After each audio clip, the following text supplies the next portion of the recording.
what does this road mean to the whole city. I think creating an atmosphere is on the forefront of my mind every time I build anything. So my mum's an illustrator, so I've always grown up with just drawing and, you know, with art being in the house. And I think I sort of followed in her footsteps by, you know, I was inspired by what she does. I've been drawing, I think it was all pretty much my entire life, really. I picked it back up when I was doing my first big trip overseas, and I was feeling really inspired by the things that I was seeing. When I draw, I tend to draw cities, and I remember I did a drawing that was out of my window of like a street in Redfern, and I changed it completely, but it was still the essence of what it was. And I think that's what I do in City Skylines is I'll create my version of that and try to take the essence of that, but also put my own stories into it. I think I did the same with my drawings too. Not like, oh yeah guys, my name's $2.20. Well, I'm a YouTuber from down under, mate. I have always played city building games. I think that's pretty much the only sort of games I ever play. And as much as I love traveling, I was getting kind of bored. And in me, I really like to make things. I love cities. Like my earliest memories are looking at maps or driving in the car with the family and imagining my own stories for it. When City Skylines released that trailer, I just remember thinking, this is exactly what I want. Like, I want a game where I have a lot of freedom to build the sort of places that I've always dreamt of building. I just remember getting back from 7 months of traveling and just buying a really decent computer to play it, and I think I just closed the door for like a week and a half and just played and played and played, and it was just so great. I started my YouTube channel 2 years ago. So I taught when I do recordings. When I first started the channel, there was like a standard that I wanted to achieve, and I wasn't going to release a video unless I hit that standard. I had to teach myself Photoshop, how to use Premiere Pro, how to record my voice. Like, I've watched so many tutorials now just on how to basically record the way that I'm recording, and that was really important to me. I still think that my very first video, I still think it holds up. I still think it's probably like one of my best videos. It was like recorded about 3 years ago. But I was really working on my vision for what I wanted my channel to look like and what I wanted my cities to look like, you know, a year before I'd even started.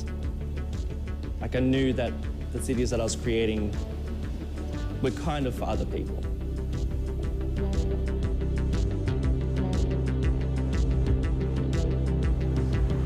I don't think I'd play City Skylines if I didn't have a place where I could share my work like I do.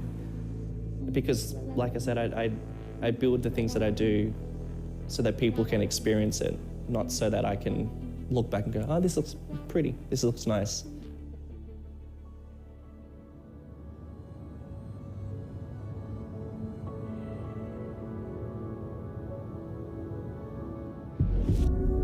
So I think my experience from traveling impacts the way that I create my cities.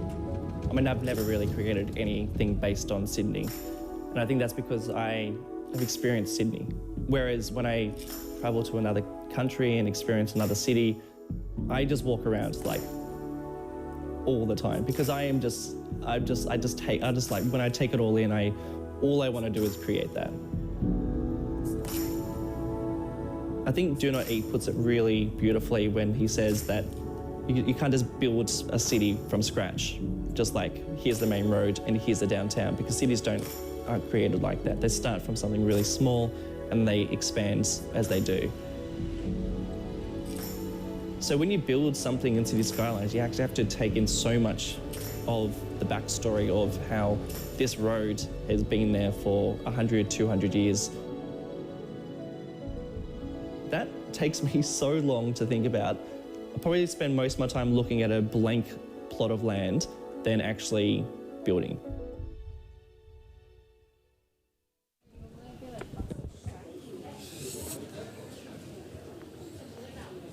So I'm currently working on a new series based in China, and I've never put in this amount of preparation for a series like this. And because I really want to do it differently. I wanted to feel more like almost like a TV show rather than me just chipping away at building a city. I started a series based in China because I find Chinese cities so interesting. And Chongqing is like a city that I went to 5 years ago. Like, there's still so much greenery in that city. There's vines climbing up buildings, and there's these like rolling mountains that make this river that is like brown.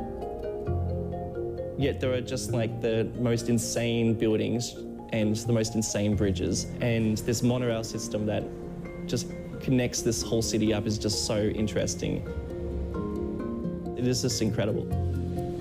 But at the same time, I want to create my own city. And I'm not going to do a recreation. I'm actually just going to focus on getting the essence of Chinese cities in general and try and put it into one city.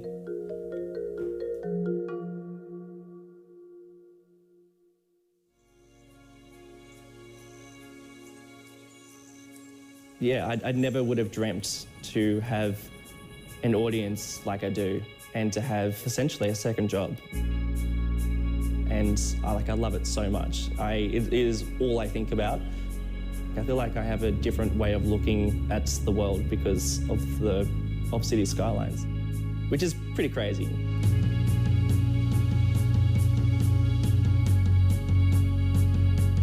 There's a huge balance between work, life, and my channel. But like I'm so happy. Like this is the happiest I've ever been because I feel like I have so much purpose. There's so much that I want to do, and there's so much where I want my channel to go. It's really something that I'm really quite passionate about.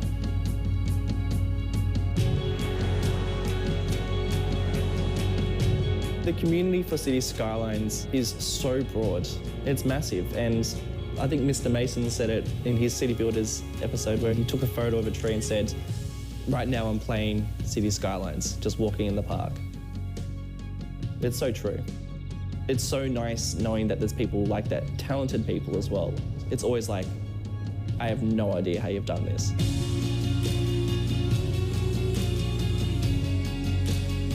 City Skylines also open it up to modders and asset creators, which I think that is the most amazing part about the game in general, because what people create inspire me to then create more stuff. And that's unique to City Skylines, I think. And I think it's actually set the standard for a lot of other games like this. I mean, you see the community. People love to see other people's creations. They probably do more than they've ever have. And that's because I think there is such a huge community building things like assets and mods and tutorials so that we all are just supporting each other. And I think we are seeing the most amount of cities being built at the moment with the most amount of passion.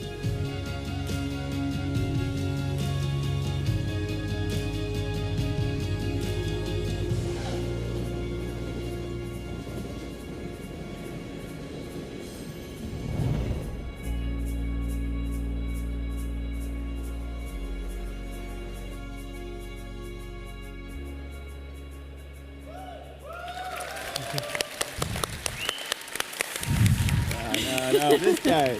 Give it up for our city builders, Fucking and amazing. especially for the star, Kai. Thank you so much for being here. You guys have these incredible stories, and that's what we really latched on to.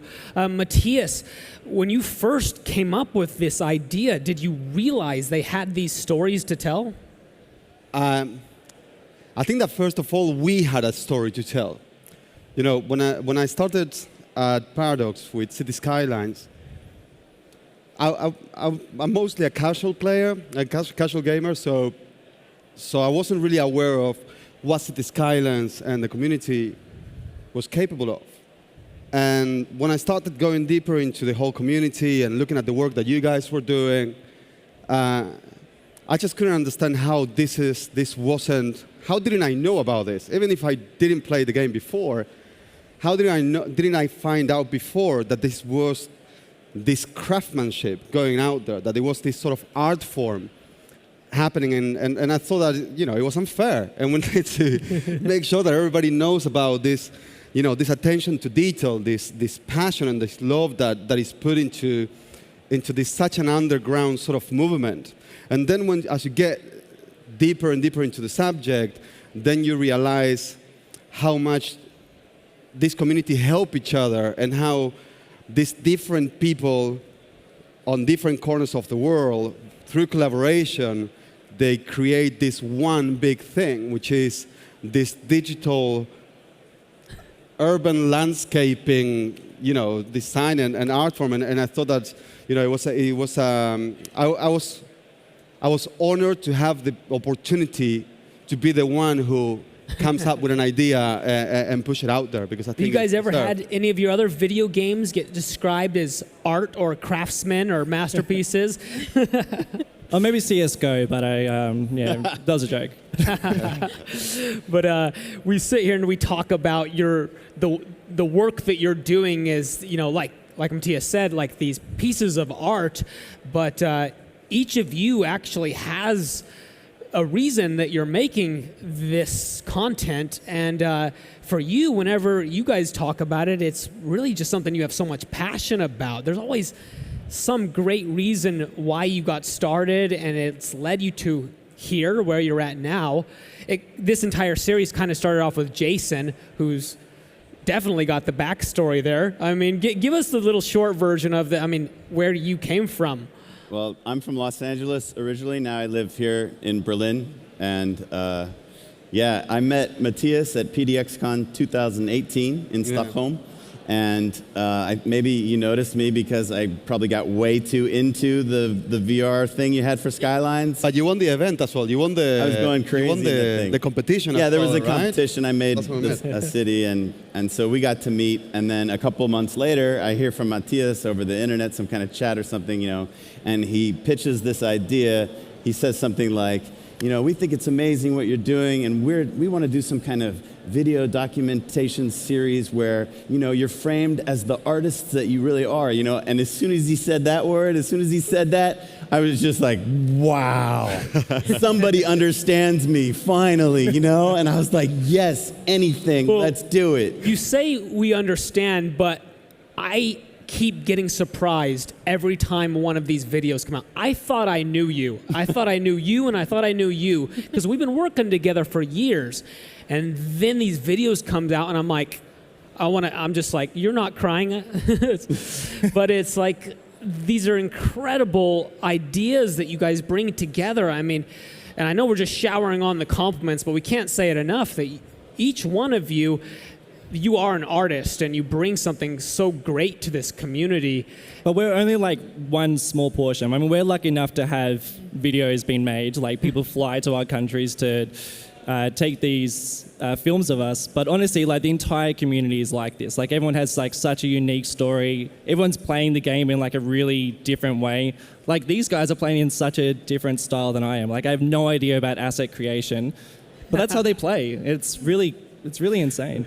So we have a pretty dedicated YouTuber. We have an asset creator from Sam, and then we have Jason, who is now doing everything. But back and forth. But everyone has a different background, and this is why I really like the story that we have for you, Kai. Is you've really laid it out there so eloquently that this community builds on each other. That you each inspire each other, and that is something that I love that Matthias, that you were able to find, that this is a well woven together community, and that's amazing for us.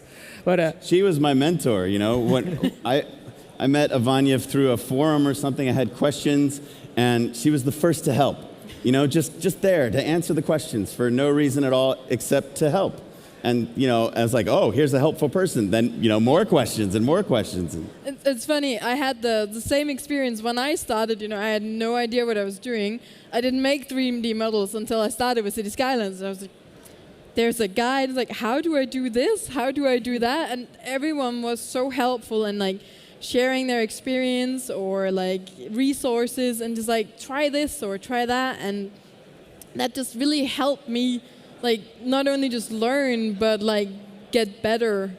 Yeah, and I think that's the great part about this community that honestly, we've all built together, and we can't thank you enough for everything you've done to help us. But this community isn't made up of pro gamers or professionals. It's made up of individuals who are just passionate about things. Sam, I mean, really quick, what would be the thing that you would want to say to anyone out there who might be a little intimidated because you have some of the most popular assets on Steam Workshop? How can they get started without, started doing their own thing? Just give it a try. Like you will find out what your style is, or what you're passionate about, and pick something that interests you, something that you feel is missing, and go for that, and just ask. There is so much help to get out there, so many resources that has been built up by the community now. Definitely. So I think it gets intimidating watching Jason play, because he's basically made Berlin all in one city, and he continues adding more and more to it. Is this the never-ending project? Yeah, it's never-ending. I want to have the Funkhaus in my build. Nobody's made the Funkhaus yet. Will one of you please make this thing? I want to plop it. That's a lot of my experience with the game is just walking through Berlin saying, I don't have that. I want that. If it's not in the game, we got to make it. It's and you were talking about why do we do this thing? That's a really hard question to answer, actually. And for me, all I can say is that I make things that I want to see. Why do you do that? Well, because I want to see it. I want to have it. I want to do it. That's the only answer I can give. It's just, Yeah.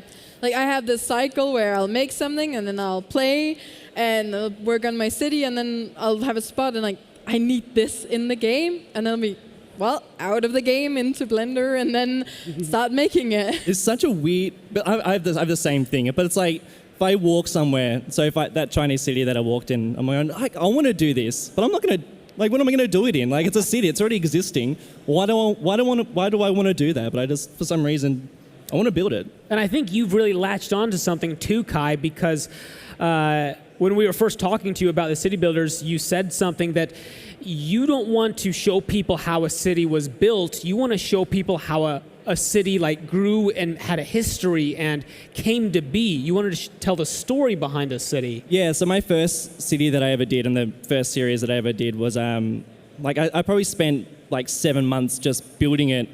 All this footage, all this time I could have been recording me doing the road layouts and plopping down houses, but I really wanted the final city built before people saw it, and it was really weird. It was a really weird way of doing it, and I got a lot of criticism, people saying, look, where's all that, why didn't you do any tutorials, or why, I want to see you build these parts. I was they don't exist. I wanted you to experience what the city is right now.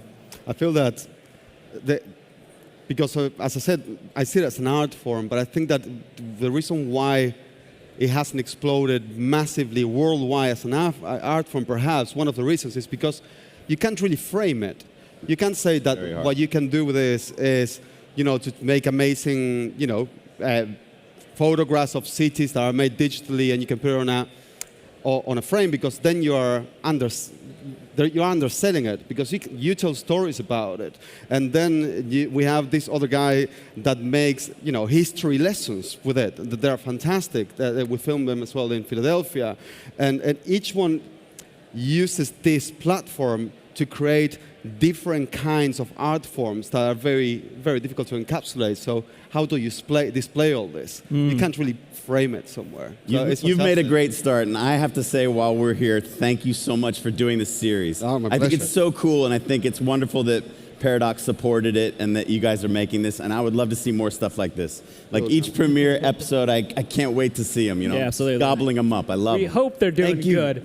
So Matthias actually got our first 4 videos filmed, and then we've had some another crew from the Paradox team go out to film Sam and Kai. Really quick, because I realize we're already running short on time, but let's just tell your favorite story about. Tell us really quick what it was like filming. Let's start with Kai because his was the most recent. Well, it's pretty funny because Billy was messaging me. He was one of the guys that filmed it, and he was saying, get the room set up so we can do an interview. So I cleaned my studio really well, but it's really small. So it was the cleanest it's ever been. And then when they got there, dude, this is way too small. We can't film in here. So we had to go into the living room. And Strictoaster saw the video, the teaser before I got to see it. And he was like, dude, do you live in a mansion or something? I'm like, no, I live in a 2-bedroom apartment in Sydney. It's tiny. But the way that they positioned the camera and they put lamps in places and the couch was moved and everything was in such a weird position, but it just works so beautifully. So it's really interesting to see a lot behind the scenes when it comes to making these things. And Sam? Well, for me, it must be that we got into some areas of the harbor that I have not been in years. We got into the container harbor and showed them around, and they were just especially Robin got caught up in all the colors of the containers and was loving it, and it was just such an interesting thing to see that perspective on it, because I drive by them every day and they're just there, and I wanted them in the game for that, but. I heard you got them all the behind-the-scenes passes into all the dangerous industrial areas. They had to put on their hard helmets. It was Saturday, so there wasn't really a whole lot of people working in Harvard. Yeah, we got into the closed-off parts of the industrial harbor because my dad works there, and we also got past. There's a Shell terminal for ships, which you can oversee. So we got some nice looks for industrial areas. Awesome. And Jason, I know you got 1,000 stories to tell, but can you tell them really quick the story of almost getting kicked out by security? Yeah, sure. That was really fun. We did the interview in my apartment, and then we walked in the neighborhood, and I had made a sunken stadium called Jan Sportpark. If you're from Berlin, you might know it. It's in Prenzlauer Berg. And like the Funkhaus that used to be the radio broadcasting station for East Germany, Jan Sportpark was the national stadium for the football team. So for those 30 years, the national team would play there. So I wanted to show it to them, but usually you can't get into it because there's an event or something, the security gates are closed. But thankfully, some event, it was a serendipitous moment. Some event had just ended, and there were a couple kids in soccer gear just walking out, and then I was like, come on, Billy, and Matthias, and they were coming out, and we went in, and we walked onto the field completely. It was just us. The entire stadium was empty. You walked through a tunnel and onto the field, and it was just it was so great. And that moment lasted for 30 seconds, and then some security guards shouted at us from up above, "What are you doing here? Get out of here!" And I was like, "Okay, sorry. Entschuldigung, ja, wir gehen sofort. Entschuldigung, sorry." Running around, we got the shot. We got the shot. I was like, "Did you get it? Did you get it?"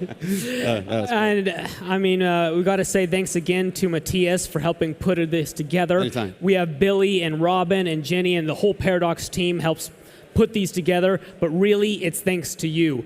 Right now at PDXCON, we have 42 creators from the City Skylines community who each have their own story, their incredible cities, the assets they've made, and the passion is incredible. And it's from all around the world. People from Australia and Japan, from all corners of the US and Canada, all over Europe. We have a global community, and we are so proud of all of you and that you're all able to come. So can we give a big round of applause to these amazing creators? They're all right there. Yeah. And it's time for us to wrap up, but I want to give a quick let you all know here at the convention that the City Skylines booth up on our second floor has their cities actually loaded up on the computers. So if you want to see the cities they've created, please come join us and talk to us up there. And we're also showing all 8 city builders in a video format up in our booth. So we look forward to talking with you. Have a great PDXCon, everyone. Thank you. PDXCon, people.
Hello. Hello again, everyone.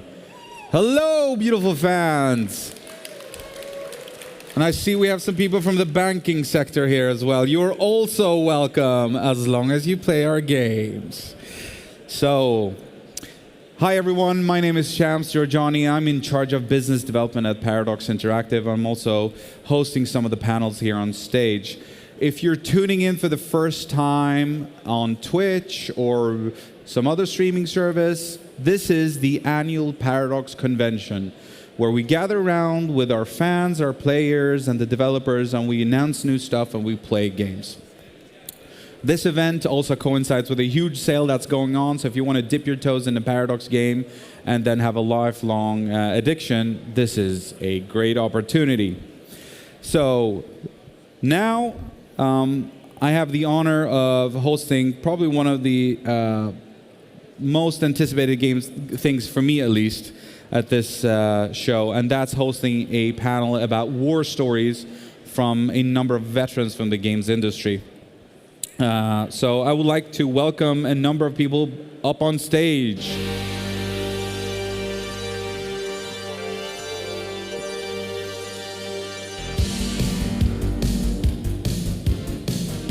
Mitch Gittleman, founder and creative director at Harebrained Schemes.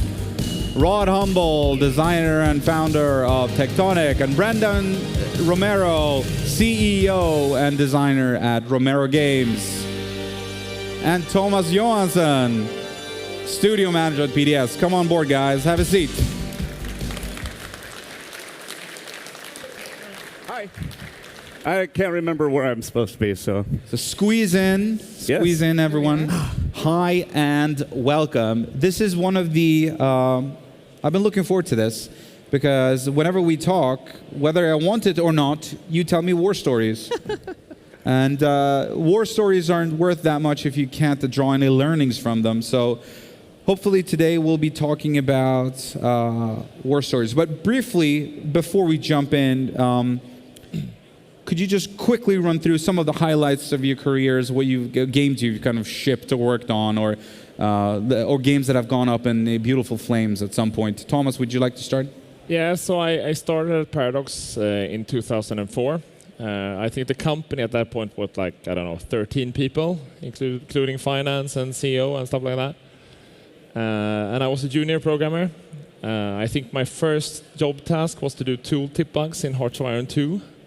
And then from that point, we started making an engine. We make a game called Diplomacy that perhaps we shouldn't talk about. Anyone played Diplomacy here? Yeah. Oh, you poor people. The board game, I hope. It ends friendships. Yeah, exactly, it does. Absolutely. And then, I worked on a couple of games like EU3 and these kind of games that after a while I became the lead programmer. And then I got the task to start working on EU4. And we had a small team and we kind of ran this game from start to finish. And I think that's the game achievement I'm most proud with. It's a game I still love to play and enjoy. And then I started to move more into management and production. So now I'm the studio manager. And I think in my job, it's like I learn things about people and I learn things about myself. And I have to grow as a person, and that to me gives me the most satisfaction in that job. Cool, thank you. Rod? I've been in the business since 1989. It's about 30 years. And I've shipped and worked on a little over 200 games now, and I've done various roles, design, programming, CEO, and general manager. Some of the games I've made entirely by myself, and some games I've been head of the studio. I'm probably best known for the bigger franchises I've worked on. So I headed up the EverQuest studio for several years. Then I headed up the Sims division, Electronic Arts, for several years. And for PC gamers, I worked on Subspace, which is this like massive multiplayer game. Yeah, I've worked on a bunch of games. So. I feel honored. Hi, I'm Mitch. I started in paper and pencil role-playing games in '93. So I ghost wrote some. Back in the '90s, everybody would get contracts to write role-playing games and then make their friends write it for them. So I did a lot of ghostwriting there. I worked on a game called Underground, though. It was the RPG for me. And then I went to work for Sony, designing a PlayStation 1 first wave title. That was my first game. That was in '94, '95. Then after that, I started working on these hideous Sillywood games, like back when CD-ROMs, or was it DVD? When DVD was first invented and everybody was live action, that kind of crap. So I did some of that stuff and did Where's Waldo Teaches History.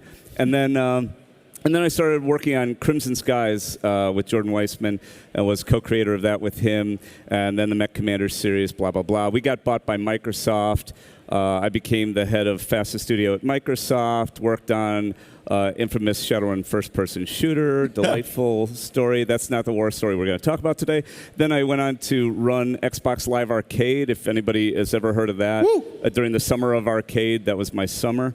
And then I went indie and created Harebrained Schemes, and I think the thing that we're probably best known for is the Shadowrun RPG series and now Battletech. Yeah. I'm Brenda Romero. Hi. I got into the industry in 1981, so I was 15. It's all I've never had a real job. Yay. That's awesome. It is, isn't it? Yeah. What do you do for a living? I make games. I play games. So I've worked on everything from the Wizardry series to Dungeons and Dragons to Def Jam to Playboy. Weirdly enough, there's some weird stories there, not surprisingly.